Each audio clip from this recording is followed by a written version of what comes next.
Watch this. Oh, where did I go? Where have I gone? Are you a drone? Where have I gone? Have I used my ERC7? Who knows? Hang on, I'll be right back. And wow, just like that. Magic. Hey up troops, it's A Littleton here again with another video, and this time we're going to be looking at how to play Vigil. So Vigil is a roamer, and he has to be up there with the best roaming operators in Siege, if not the best roaming operator in Siege. His gadget plays perfectly into his role. So just a quick heads up with Vigil, right? You know, we normally get into the operator guides, we start with the basics and we move on. Vigil's basics is slightly longer. You think that the basics of his gadget is so simple, right? You press the gadget button and it works. You press the gadget button, it turns off, or it runs out of time, right? There's a lot more to the gadget than even I knew about before I made this video when I was testing it. There's certain ranges and certain things and parameters that affect the way the gadget works, and it works in your favor if you know how that works. Definitely watch the basics. I know it's a bit longer than other ones we've done. It's definitely worth watching. I think that's probably enough waffling for now, eh? Let's get stuck into it. So let's get started with the Vigil's loadout then, and this one for me is pretty cut and dry.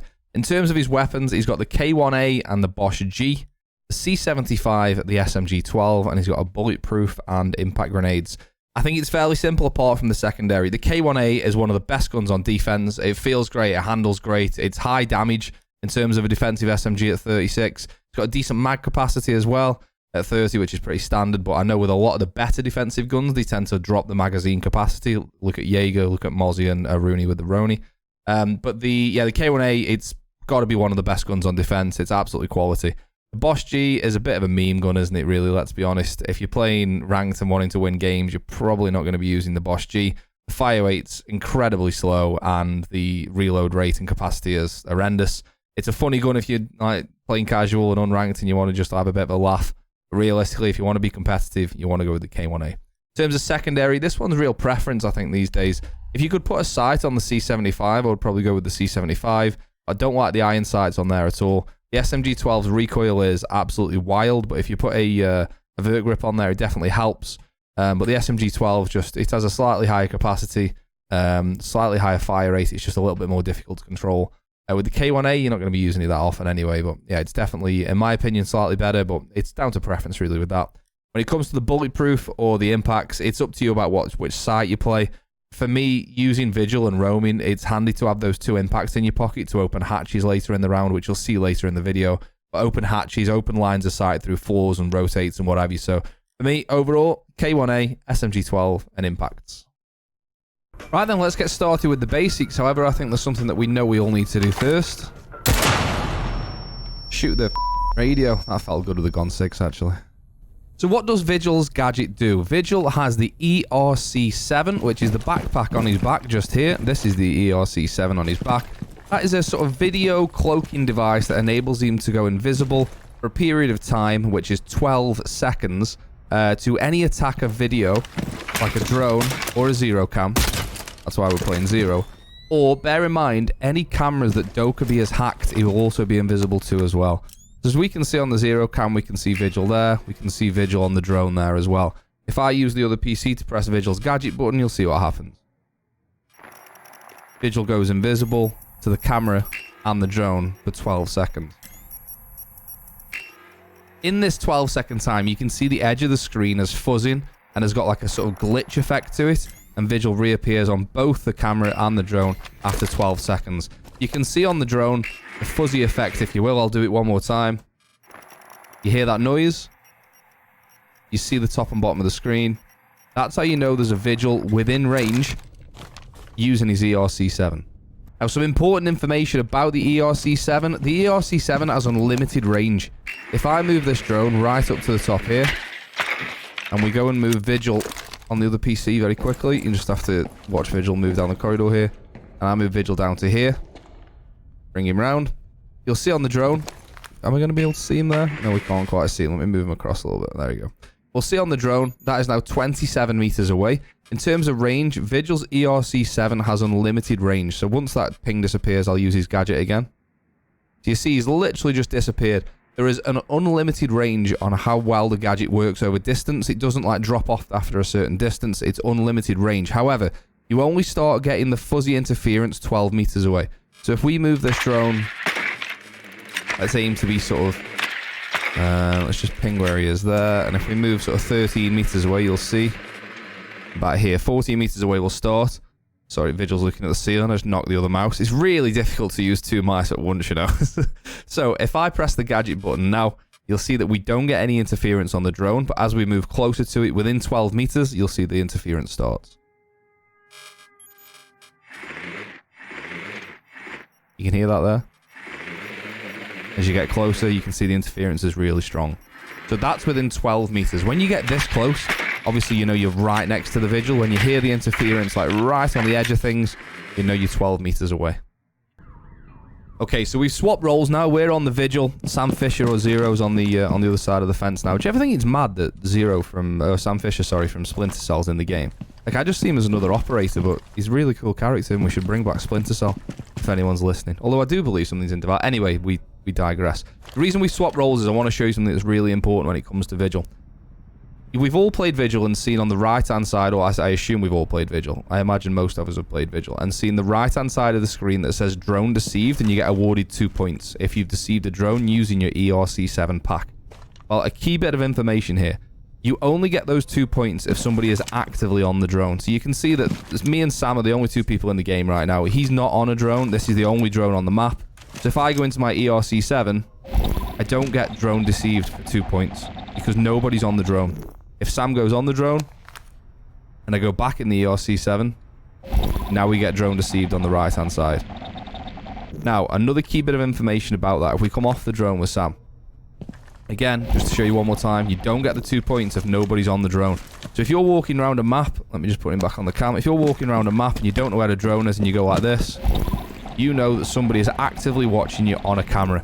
Now, to narrow that a bit down a bit further, if we come off the camera a second... Oh, sorry, stay on the camera, Sam, please, if you would.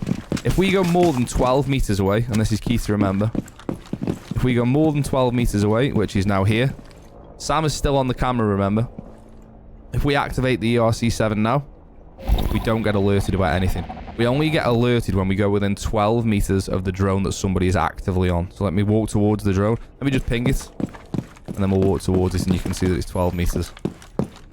You can see it's now 14. We get nothing. And when we get to 12, see it pop up on the right side there, drone deceived. So if you get drone deceived, you know that somebody is on a drone within 12 meters of you. Now, I say on a drone. Bear in mind, there are also a couple of other things that you can be on as well. So if we just put a camera up here, and we ask Sam very kindly to shoot his own drone. I don't recommend doing that in a game. We put Sam on the cam now. Now, it won't say drone deceived. It'll say Argus camera deceived. So you can see if you're within 12 meters and you've got the points on, it'll tell you what it is that you're deceiving. And obviously, in this case, we can see that it's now an Argus cam instead of a drone. So just touching on points there, I know people who play higher up and play scrims and comp rules that play comp settings don't have points on. And I just think for me, when you're playing ranked or unranked or whatever it is you're playing, I don't see any reason to have points off. People play with points off because it's cool and that's the settings you have in scrims and comp settings and whatnot. But having points on literally helps you win games in ranked. Now, I get why people don't, I guess, because they want to practice with no points and that's what they're used to playing in comp. But when you're playing ranked, I don't see why you wouldn't have points on because it's literally giving you... If we don't have points on, we don't get alerted that we've deceived that Argus camera. If we don't have the points on. So it literally benefits you. Like, there's so many advantages you get from having points on. Obviously, I don't know if you remember what we used to get, and we used to get alerted that we downed an enemy with points. That's not the case anymore. I think that's a great improvement, by the way. I really like not knowing if someone's down anymore. But yeah, definitely if you can, if you want to, and I recommend it, keep points on because it literally gives you free information that's going to help you win games. So this is just a quick in-game example of me demonstrating being an absolute pest with Vigil. I've been shot on main. I probably should have died there, to be honest, down to 10 HP. I know the bottom main, so I've opened the hatch, kept the impact for the hatch. There's the Zoth bottom main. We saw the hib there as well, but I'm just being an absolute annoyance. Creating new angles. They don't know where I've gone. I was upstairs. I'm now downstairs. I'm through the hatch. Got a couple of kills as well. So just being an absolute nuisance is my best example. So when it comes to playing Vigil in terms of in the round, away from the basics of his utility, it's dead simple. You want to be wasting time and be an absolute annoyance to the enemy. Your first job is to waste time and make them spend their time droning you out before worrying about the site. In my opinion, your first job isn't to get kills. If you get kills along the way, absolutely brilliant. You've done 2 birds in 1 stone. You've done 2 jobs in 1. But if you waste time, obviously if there's a free kill and you've got a chance for a kill, get it. But if there's a 1v1 and you don't fancy your chances, run away, waste more time, and stay alive. I always say this when it comes to defense. You're much better off not taking a 1v1 and staying alive than you are risking a kill and dying. So let me just show you. When I'm defending Consulate downstairs here, I play Vigil quite often on this site. And what I'll do, the first thing I'll do is, I do the hatches, by the way. There's a hatch and bathroom just the other side of here. So reinforce that hatch there, and then go and reinforce the hatch that's in circle desk here. So you really help your teammates out by doing that. Once you've done that, I then go upstairs. I don't make rotates on site with the impacts. I ask someone else to smoke or someone else with impacts to make the rotates because I want the impacts for later in the round. What I'll then do is I usually spawn peek from bathroom window, to be honest with you, but you don't always have to do that. By the way, if you shoot the window frame sideways like that, you don't break the glass, and it's really hard for the attackers to see that this part of the barricade's broken. If you shoot the barricade head on, you'll break the glass. If you shoot it side on into the side of the window frame, you won't break the glass. You can also punch it side on if you get good at knowing your range. Like that, you can leave the glass up. Obviously, if you go too close to the glass, you just end up breaking the glass, and it's really easy for attackers to see that's broken. Anyway, this is a really great spawn peek. It's difficult to see for attackers because of the tree. They either come around this side here, or they'll cut across this side of the tree and be here. But it's a good spawn peek. It's usually quite safe. You know, like the classic spawn peek on these two windows here, which can be quite dangerous. But anyway, what I'll usually do is break these windows. Let someone know that they're up here. You want the enemy to know that you're here, and you want them to waste the time droning you out. You want them to spend 2, 3, 4, 5 drones finding out where you are, and you can destroy the drones each time. Just what I'd normally hang around CEO here. One thing to bear in mind is you normally get someone pushing admin, in which case this angle here, which goes right the way through to printer, is a great angle to hold. You've got to watch the windows behind you. But yeah, to hold this angle here is great, because someone always peeks you from that angle, depending on what elo you're playing in. So why we kept the impacts is because we open this here. We open the piano hatch, and a key pot... What was that whistle? What on earth was that? Was it the speaker? Because we hit the speaker. I don't know. Anyway, a key part of attacking downstairs on Conscious is getting piano control and playing sledge, book, or fuse, and making a havoc below with either opening up the floor or fusing below. So getting control of piano is huge. So not only are you letting them know you're up here, you're opening the hatch so they know that you could potentially hold an angle down to them. This is a great angle here, by the way, to hold down onto to anyone in piano. You're letting people know you're up here, so they've got to spend their time finding where you are. You're using your ERC7 as you go, shooting the drones, getting rid of it. If later in the round they haven't bothered to come and get you out of CEO, say there's like, I don't know, 30, 40 seconds left and you're still up here unchallenged, you can drop down into piano as long as you know it's free. And you can make another hole using your second impact. Again, this is why we don't do the rotates on site. You make a second hole here, and then you can hold the breach, because everyone tries to plant behind white van here, right? Or down the side of white van here. So then if no one gets you out of there, you've then got piano control. Also, I imagine, depending again what elo you're playing, there'll be holes all over this floor that Buck or Sledge have made. You then take control with the vertical. You've got vertical on them. You're waiting for the thermite, the ace, or the Habana, or whoever it is, to come in from the breach and plant. And if they go black car, if they go white van, you've got control over it. That's just a classic roam. It can be summed up very simply. Waste time. Don't risk 1v1s unless you're confident you can win them. And just make the enemy use utility in terms of drones to get you out of there. So another classic roam with Vigil on Clubhouse Basement. Now, ideally, you want to make a rotate here, and you want to make a rotate here. Again, you've got to ask your teammates to do that instead, because you want to keep hold of your impacts. Again, similar to Consulate, you want to go upstairs and do the moto hatch, which is this. And you want to go upstairs and do the kitchen hatch for your teammates, which is here. Oh, here. What you also want to do, of course, is absolutely dump a mag into the jukebox. That's that dealt with. Right then, again, much like Consulate, I'm not going to spend as long as I talked about on Consulate, but again, you just want to waste time here. You want to pop this window, let them know you're here. As soon as the round starts, even if you don't want to contest, obviously you don't want to spawn peek because you could die straight away, especially to this angle, it's really common. But as soon as the round starts, pop the barricade and just fire some shots, and they instantly know that someone's around main stairs.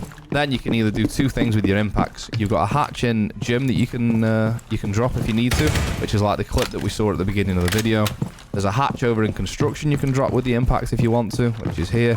But another really good one is to make vertical holes around either the hatch, and you can shoot the hard breach stuff off the hatch. Let me use both impacts here to show you what I mean. The hatch is roughly under this impact grenade I'm about to throw. So you can see the hatch there.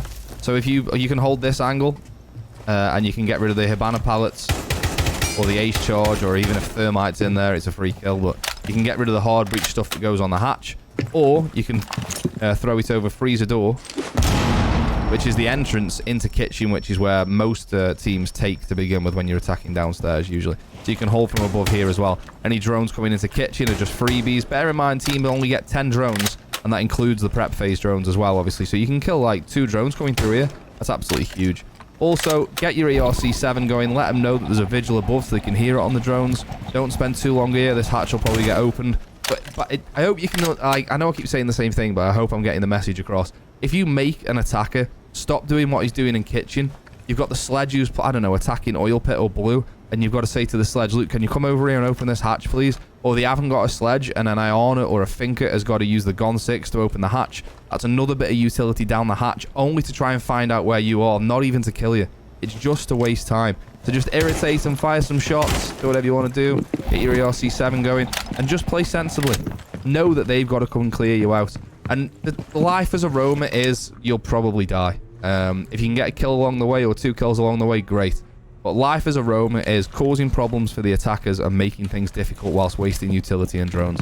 So upstairs to roam on Clubhouse is really, really good because it's quite a big space. So you can be up here and they're going to say, right, someone's in Logi. And within, what, 8 seconds or so, you can disappear from Logi, come through to Con, and be in cash, and now start pressuring the guys that are in oil pit or in blue. And then once you've done that, you can go back. Just bear in mind, don't run around too often, because what you'll do is someone will drone master, know you're not there, and whilst you're dicking about the other side, like attacking the guys blue and oil, someone will just be waiting here for you to come back. So just try and just be careful before you go back around each corner. You don't want to just run into someone who goes, oh yeah, he's in master, right, I'll hold him from cash, and they just stand here like this, and you run through the door and get absolutely smoked. So again, I hope I've got that message across. Waste time, irritate them, and burn the utility. Just to add to the upstairs roam with Vigil on Club, if their team, again, like Consulate, haven't bothered to come and clear you out, if they have got the kitchen hatch open and they're looking at going for an execute on kitchen hatch or outside dirt tunnel, as you start to come down with 20-30 seconds left and the execute's going ahead, don't come down too soon, obviously. But as they've then dropped the hatch, you can then retake kitchen, and you can then control the hatch and look at where the plant's going down. You can even do that from above if the hatch is open as well. But again, sort of 30 seconds is a bit long. Sort of 20 seconds left if nobody's bothered to clear you out, and you're in like a 3v3 or a 3v4. Sorry, hang on. If you're in the ascendancy, if you're in a 4v3 or a 3v2, what you don't want to be doing, just to make this clear as a roamer, if you're in like a 3v5, you don't want to be up here. You've got to get back down to site and help your teammates, because whilst you're up there, even though it's 3v5, it's essentially 2v5 down on site. So ideally your teammates have got a kill or 2, and that makes the roaming easier. If you're like in a 4v3 or a 3v2, you can sort of be a bit more relaxed about it. But yeah, ideally you'd come down with sort of 20-30 seconds left, and you can retake the hatch after they've dropped the hatch and fire from above again. Much like Consulate, really. There we have it. That's Vigil. As I said at the start of the video, probably one of the best roaming defenders, if not the best roaming defender in the entirety of the operator pool. If you enjoyed the video and you like what you saw, do us a favor, hit the subscribe button. It doesn't cost you a penny and it makes me day. It's really quite sad, but cheers if you do. For those of you that don't know, I say it every time, but I'm saying it again. I also stream on Twitch 4 days a week, Monday, Tuesday, Wednesday and Friday from 8 PM UK time. There's been a bunch of people come over from YouTube and it's been class. If you haven't come over yet, definitely come over and say hello. It's exactly the same as my YouTube name on Twitch. Other than that, I think that wraps us up for this one, and I'll see you on the next one. Cheers.